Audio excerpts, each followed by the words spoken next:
Hey guys, welcome or welcome back to Amari X.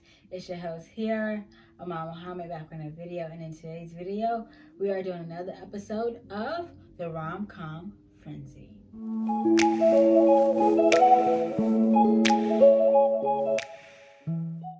In today's video, or today's episode, we are going to be talking about Molly Ringwald being John Hughes Muse, 16 Candles versus Pretty in Pink. Before we get started with this video, but before we get started, make sure you like, comment, subscribe, stay tuned for more videos like this, and stay tuned for this series because I cannot wait. It's a new series on the channel and I cannot wait, and I'm super excited to be sharing it with you guys. So let's get started. I'm going to be talking about the John Hughes and Molly Ringwalds and like how did their work relationship come to be, and how they both like creating like cinematic history for the 80s. Okay.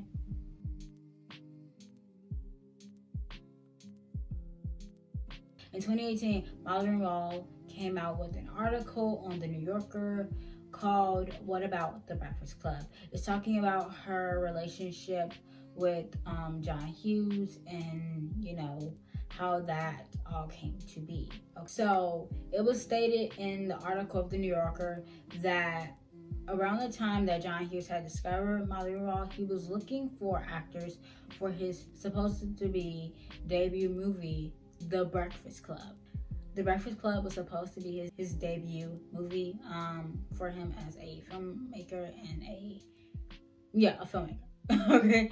And he stumbled upon Molly Ringwald's headshot in her agent's office. So he literally took her headshot out of her agent's office and took it home with him and wrote the movie 16 Candles within a weekend, by the way. That's kind of how Molly Ringwald's career got started with John Hughes. It was stated also in The New Yorker that John Hughes and Molly Ringwald had a very close relationship with one another. They had a very symbiotic relationship. He really like listened to her and took whatever she had to say into consideration, and she really was like his muse. In the duration of her building her relationship with John Hughes, she started in 16 Candles, The Breakfast Club, and one of my all-time favorite movies, Pretty in Pink. Around the time that she was filming these movies, people would come up to her like that worked with him and said, "You are John Hughes' muse." And at the time, she believed it as well. In 1987, their working relationship had ended around that time because John Hughes had offered Molly Ringwald a role in his upcoming movie called Some Kind of Wonderful. And at the time, Molly Ringwald did not want to be in the movie, and because she wanted to try different things, she wanted to act in different things, and let's just say that John Hughes didn't take that rejection really well. He took it really to heart.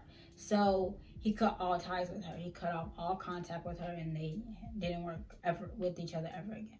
In my opinion, I think that was really disruptive to do. Working relationship with this girl, and you had great communication and you was really thriving off of each other, but as soon as she did not want to work in one of your films, you said, "Okay, well, I'm gonna wipe my hands clean and you can go, and I will not ever work with you again." Like, I think it's kind of messed up, but you know, it happened, and yeah, that is that. Let's move on to 16 Candles versus Pretty in Pink.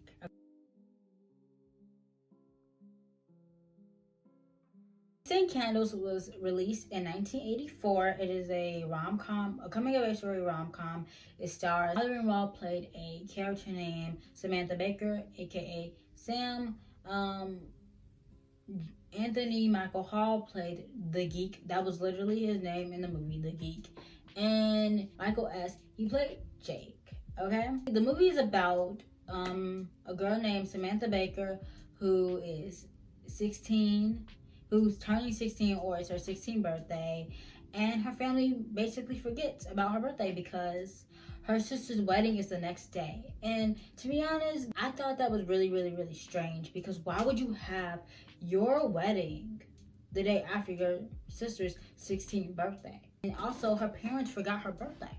Her parents forgot her birthday. Like, how do you forget the child that you created birthday? Make it make sense. Let me know what's going on. Let's talk about the rest of the plot in the movie. She is the outcast at her school. So, like, she's not really known. She's kind of like invisible. And she has the crush on the most popular guy in school, or should I say the popular jock in school, Jake, played by Michael S. And he does not know this girl exists. Not until she drops a, like, note, and he sees that his name is on it, and he sees that Sam likes him, basically. And so that kind of, like, intrigues him. And this is where he stumbles upon the geek. Because in the movie, the geek is annoyingly flirting with Sam, and Sam is not feeling it, like. And the geek and Jake stumble upon each other, and then the geek tries to pretend like he knows Sam and everything like that in order to get like some cool points or whatever. Like, that's kind of how the movie kind of like goes. Also, there's a dance in the movie where there's a moment at the dance where Jake is literally staring at Sam. But let me tell you something. Jake has a girlfriend.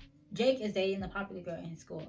And, you know, he's dancing with his girlfriend while he's staring at Sam. And Sam's like, is she staring at me? Like, girl, yes, she's staring at you. But, you know, it's crazy. It's just crazy to me. As the story goes on, you know, Sam leaves the dance. She goes home. And then the next day is her sister's wedding. And her parents and her family apologize that they forgot her birthday.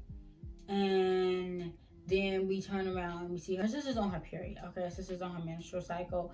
And so she takes some Tylenol, and let's just say she takes too much of it and she gets drugs. So she's on like she's basically on drugs during her wedding. She's all like loopy and like, you know, all kinds of crazy stuff.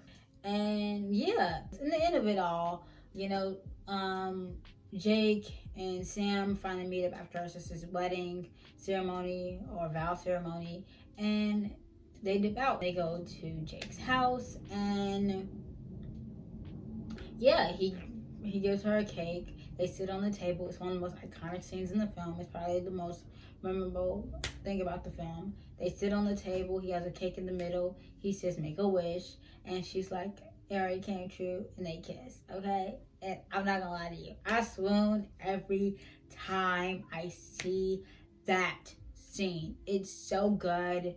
It's so fun. I love it. Let's talk about Pretty in Pink.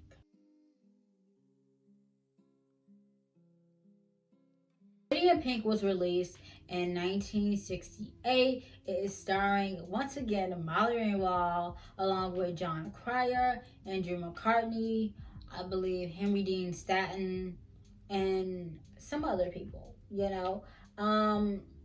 But it was written and directed by John Hughes, just like the other one.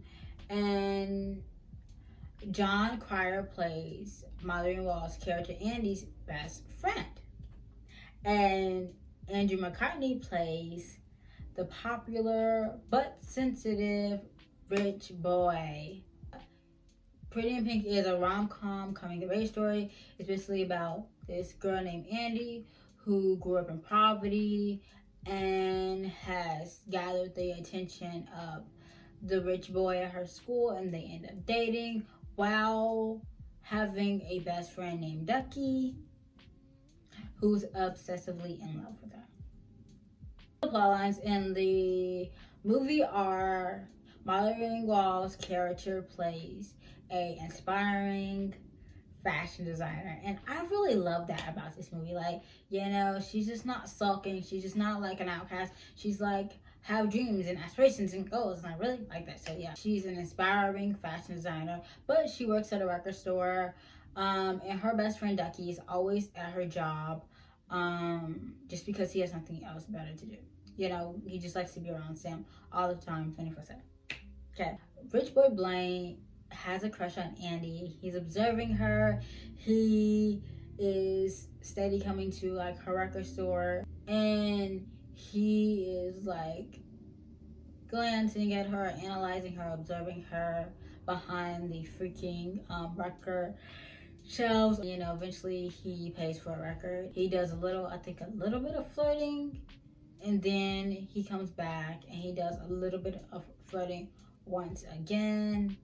And then he finally asks her out when they're at school, like behind like the school where all like, you know, I guess the mischievous kids hang out. I don't know. But yeah, he asks her out. She says yeah, which I really like, you know. And he offers to pick her up from her house, but she is very hesitant, and she tells him, I'm gonna be working, so you can pick me up from work. And he says okay, but in reality, Andy does not want Blaine coming to her house. She doesn't want him to see where she lives and pity her and everything. And in reality, I don't think he will pity her, and I don't think he feels like she's less than. However, his friends, on the other hand, think so, and that's the thing. That was the downfall about Blaine's character, is that he cares about what his friends think, and you know, he ends up like hurting Andy in the process. Okay, talk about Ducky really quickly. So Ducky off the bat, like since he's already in love with Andy, he does not like Blaine. He's like, I got a contender. He says, I have competition now.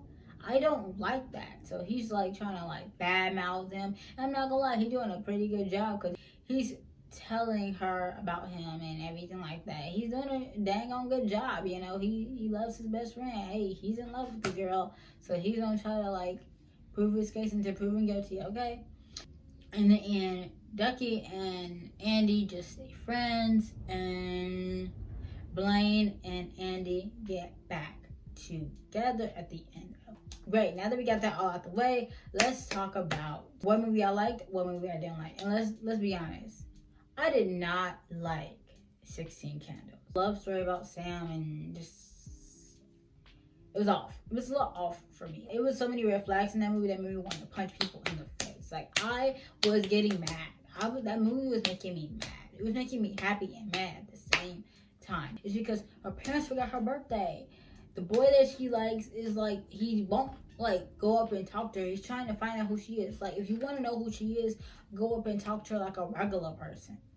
And then on top of that, he's over here like checking for her, but he has a whole dang on girlfriend. Like, what are you doing? Stop. What are you doing? Stop it. But the lead up to them, it just wasn't like hitting like I wanted to hit. Anyway, let's move on to my favorite. Pretty in Pink. Why it's my favorite? I love a good rich boy dating the outcast. I don't know why I love that trope. I don't know why it's so good for me. I just like the rich boys. I don't know why. Let me not say just the rich boys. I like the sensitive rich boys. That's like, I'm not gonna judge you. Things happen, but I don't understand. It was just hitting. Like, they had a great chemistry. We got to see like good moments within. I loved all the kiss scenes. The one in front of the car, the one in the parking lot. I loved their dates. It was so cute. It was so much fun. I even loved Ducky. Like, Pretty in Pink was just so entertaining. It was just like so like so fun, you know? It was just so fun, but so structured. Those are my thoughts on the movies. Those are my thoughts on John Hughes and Molly Ringwald's working relationship, and just like how they really created this beautiful form of female-driven stories and rom-coms and teen love stories. And I really adore it because they're my favorites. I love a good rom-com, and yeah, that's why it's on the Rom-Com Frenzy, and it's the second episode. So yeah, I hope you guys enjoyed this video. Make sure you like, comment, subscribe, stay tuned for more videos. Also, don't forget to go purchase my book, Amnesia Love, down in the description below. It is on Amazon right now. But other than that, I hope you guys like this video, and stay tuned for the next episode of the Rom-Com Frenzy.